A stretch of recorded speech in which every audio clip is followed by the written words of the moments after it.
Les amis, bienvenue dans cette nouvelle vidéo pronostic Ligue des Champions égale grosse vidéo pronostic au début de la semaine, la J6 cette semaine avec de nouveau, comme d'habitude avec ce format, des énormes affiches, vous les avez sous les yeux, Real Madrid City, l'Inter Milan contre Liverpool, bien sûr mon Barça contre Francfort, on a aussi Monaco Galatasaray, on a aussi PSG Bilbao, bref il y a beaucoup de rencontres partout en Europe.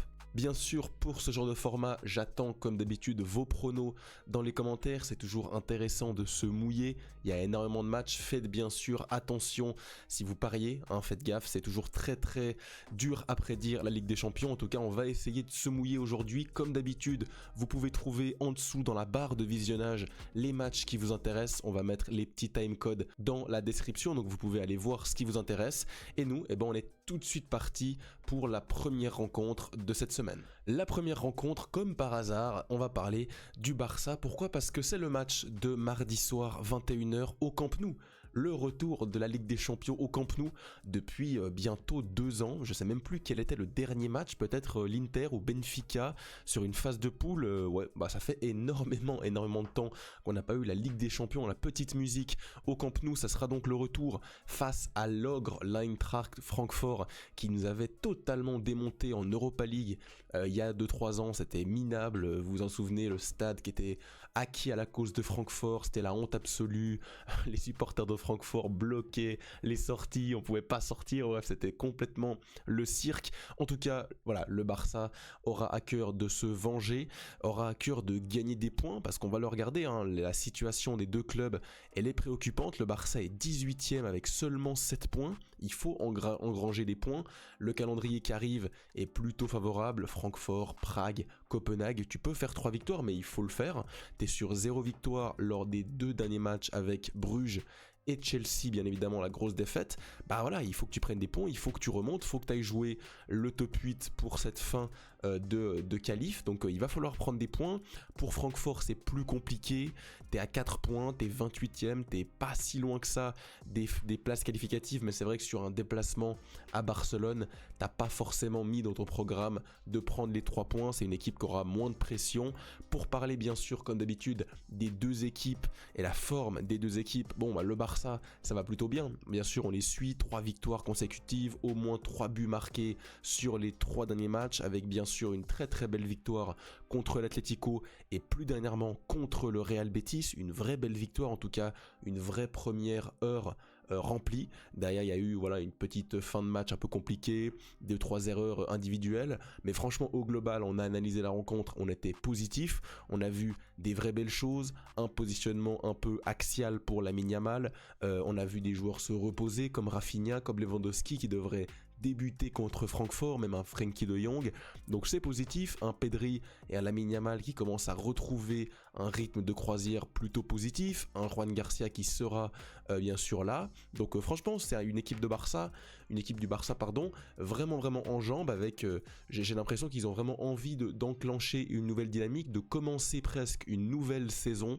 avec des joueurs qui sont là, qui sont pas blessés, et une dynamique vraiment positive, tout à l'inverse de Francfort qui est sur 3 matchs sans victoire consécutive, avec même une humiliation lors de ce week-end contre Leipzig à l'extérieur, 6-0, 3-0 à la mi-temps, 3-0 lors de la deuxième mi-temps. Bref, ils se sont fait totalement rouler dessus, 16 tirs à 8, qu'une seule occasion de but.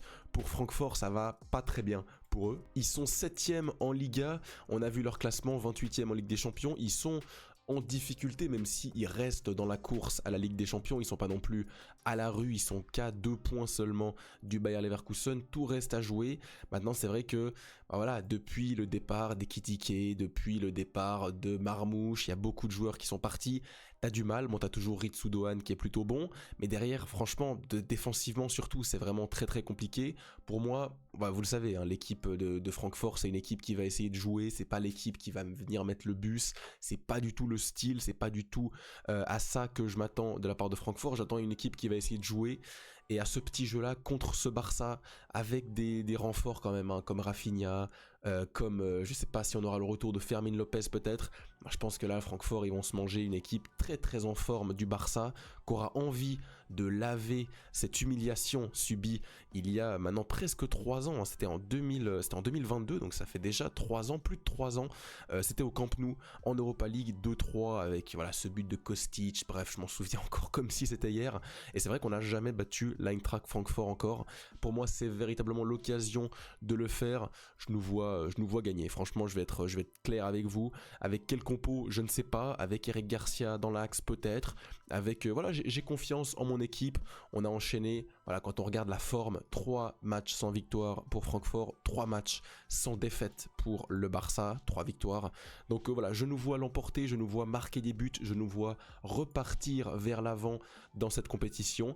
Et si je dois mouiller pour un pronostic, bien sûr, ce que je vais faire, je nous vois gagner 4-1. Forcément, début marqué, forcément un petit but encaissé pour la forme. Le Barça, c'est une équipe quand même qui encaisse 2-3 buts. Donc voilà, je nous vois l'emporter plutôt calmement. Le prochain match, et pas des moindres, c'est Inter Milan, Liverpool. Ce match, il passe un peu sous les radars. C'est vrai que ces deux équipes pas tellement hypé dans ces derniers temps. C'est vrai que l'Inter, depuis la finale de Ligue des Champions, on n'en parle pas tant que ça. Liverpool connaît une situation très très compliquée. L'Inter, par contre, a vraiment le mérite de se relever dernièrement avec une très très belle victoire apparemment. J'ai pas vu le match, mais on m'en dit du très très bien de certaines sources qui regardent l'Inter attentivement. Apparemment, c'était très bien. Contre Como, une équipe sérieuse du championnat italien. Quand on regarde le classement, Como, c'est une équipe top 6 qui va essayer de jouer les places européennes avec un très très bon jeu. Fabregas, Nico Paz, etc.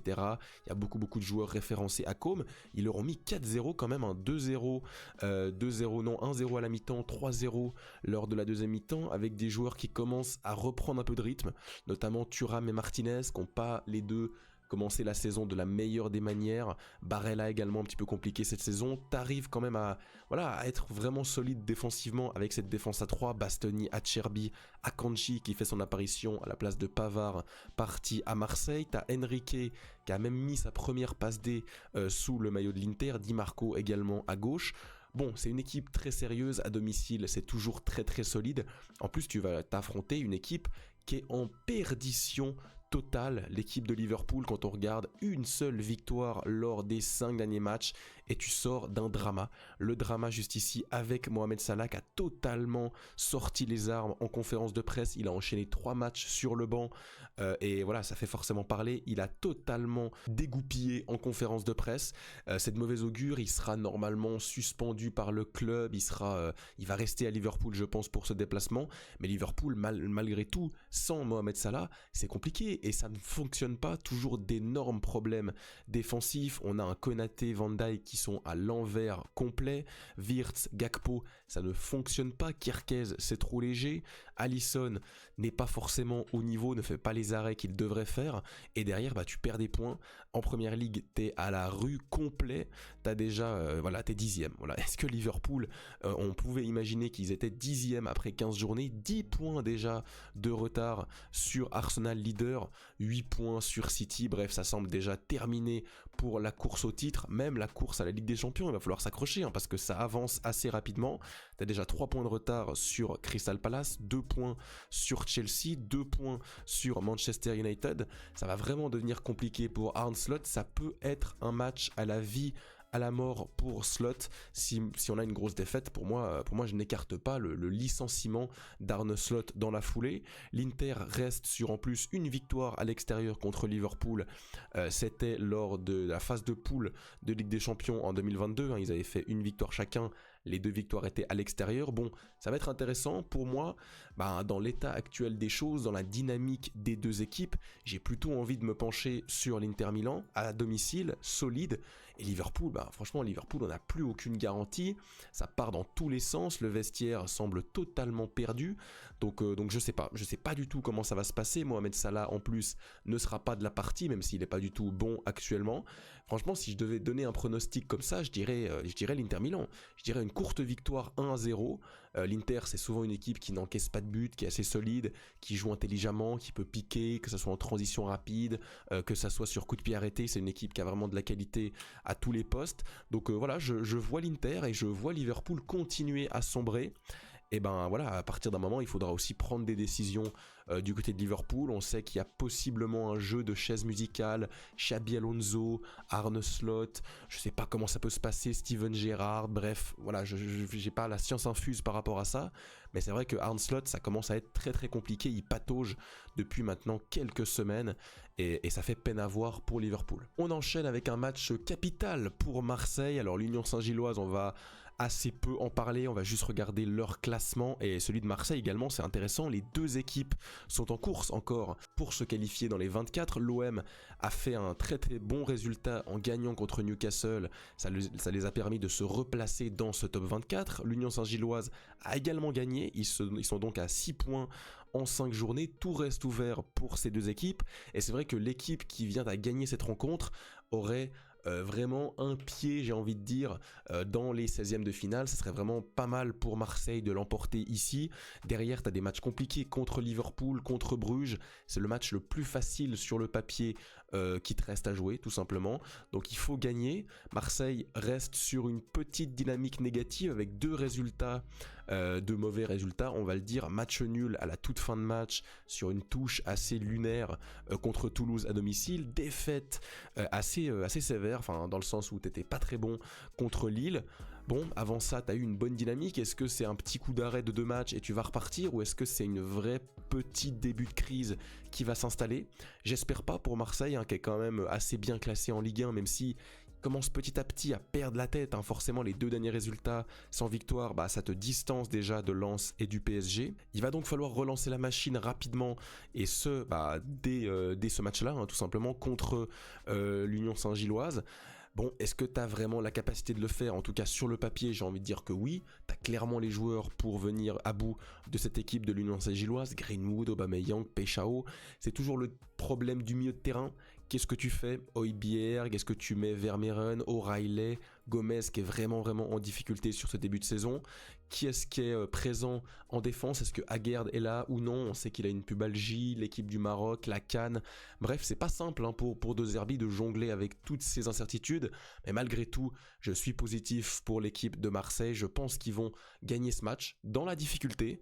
Pour moi, c'est un match qui peut avoir des rebondissements. Je vais voir une victoire spectaculaire, 3-2 de Marseille dans un match un peu foufou, avec quand même au bout une victoire qui serait synonyme de presque qualification pour l'OM. On enchaîne avec le tenant du titre, bien sûr le vainqueur de la Ligue des Champions 24-25, le PSG se déplace à l'Athletic Club San Mamés, c'est tout simplement ce qui les attend, avec un enchaînement assez lunaire hein, pour l'Athletic Club qui enchaîne le Real, l'Atlético et le PSG, les trois en quasiment une semaine, les trois en plus à domicile, donc c'est assez fou pour les supporters de Bilbao sur place.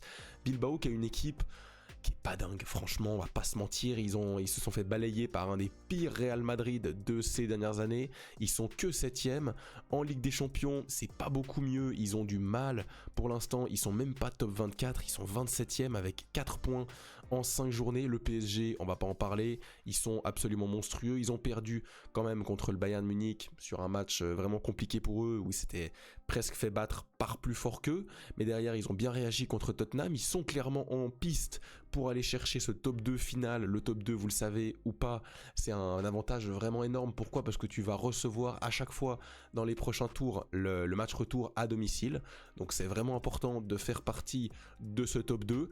Pour moi ce match il est clairement à la portée des Parisiens. On a parlé de la forme de l'Athletic Club qui sort quand même d'une belle victoire contre l'Atlético. Le PSG en plus sort d'un contre-résultat contre Monaco. Ils ont quand même fait le travail contre Rennes ici lors du dernier match. Rennes est une équipe assez faible, mais il faut quand même souligner la belle perf du PSG, en mettre 5 contre une équipe de Rennes, bloc bas, à l'ancienne, ça joue compliqué, bah, c'est quand même une performance, donc il faut quand même les mettre en avant. Gros match de Gvara, Mayoulou, Mbaye buteur, Gonzalo Ramos également, toujours pas de Barcola décisif. Bon, ça commence à être compliqué pour Barcola, à voir ce que ce PSG va faire, mais franchement à l'extérieur comme ça, en Ligue des Champions, pour moi tu rajoutes ce en Ligue des Champions, tu rajoutes Neves, tu rajoutes Vitinha, tu rajoutes Ruiz, tu rajoutes Marquinhos, tu rajoutes Pacho, t'as quand même un cadre vraiment compétitif. Et moi, même si cette équipe de l'Athletic Club, elle peut avoir des ressources, hein. Voilà, t'as Berenguer, t'as Nico Williams bien sûr toujours, t'as Sunset, Et derrière, j'ai quand même l'impression que c'est trop léger. Et ce PSG mode Ligue des Champions, pour moi, c'est trop élevé. C'est un niveau qui est trop élevé pour l'Athletic Club. Je les vois donc s'incliner 2-1 contre Paris. Paris qui enchaînerait donc un 5e résultat positif en 6 journées. Le dernier match qu'on va traiter en détail dans cette vidéo, c'est le plus gros match, bien sûr, de cette semaine. Real Madrid-Manchester City. Oh, qu'il sent bon ce match. Oh, qu'il sent le sang. J'ai vraiment hâte d'être mercredi soir pour regarder ça au Santiago Bernabéu. C'est bien sûr une affiche qu'on a tous les ans, à tort et à travers, des Manchester City contre le Real Madrid City, Pep Guardiola qui se déplace contre le Real Madrid, Vinicius contre Rodri Ballon d'Or, bref, on commence à connaître cette opposition. Malgré tout, c'est une opposition qui, à l'heure actuelle, va être vraiment intéressant. Bon, déjà, on a deux équipes qui sont vraiment calibrées pour aller faire un top 8 en fin de saison. Les deux équipes devraient plus ou moins y être. City est quand même un peu plus en difficulté parce qu'ils ont fait un mauvais résultat. C'était contre le Bayer Leverkusen, ils avaient fait totalement tourner, ça n'avait pas marché, donc attention à eux, ils ont quand même besoin de points.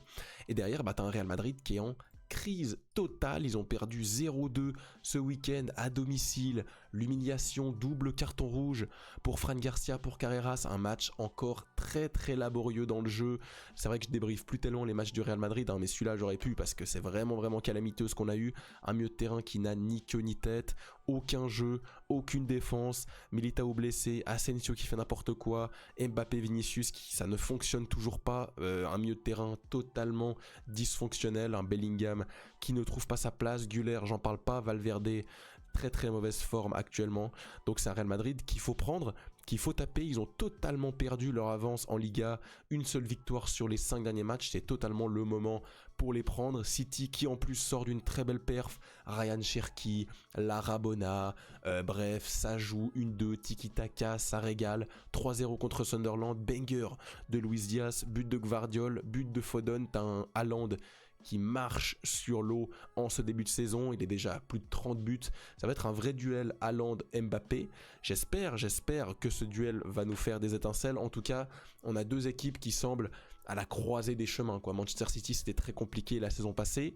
actuellement c'est vraiment mieux, ils sont très bien positionnés en première ligue, ils sont vraiment remontés, ils sont plus qu'à 2 points du leader Arsenal qui patauge un petit peu après la défaite contre Aston Villa, ils sont vraiment de retour dans la course au titre, et plus globalement ils sont de retour, j'ai envie de dire, dans les plus grandes équipes européennes. J'ai vraiment l'impression qu'ils peuvent frapper un très grand coup derrière la tête du Real. En plus, la crise au Real Madrid, on sait ce qui se passe à l'intérieur du vestiaire, etc. Ça peut vraiment être le coup de massue pour Xabi Alonso. Évidemment que City doit en profiter, doit sonner là où ça fait mal, et pour moi ils vont le faire. C'est vrai que j'ai souvent pronostiqué sur cette chaîne les victoires de City contre le Real, et finalement c'était pas toujours le cas, hein. Quand on regarde l'historique, les derniers matchs, on a eu 3-1 ici, je voyais forcément une victoire de City, mais c'était un City qui était totalement à la ramasse. Là pour moi c'est totalement l'inverse, le Real Madrid ne fonctionne plus, City est sur une vraie bonne dynamique, j'ai l'impression qu'on va assister au dernier match de Xabi Alonso et qu'on va voir une vraie réaction de City.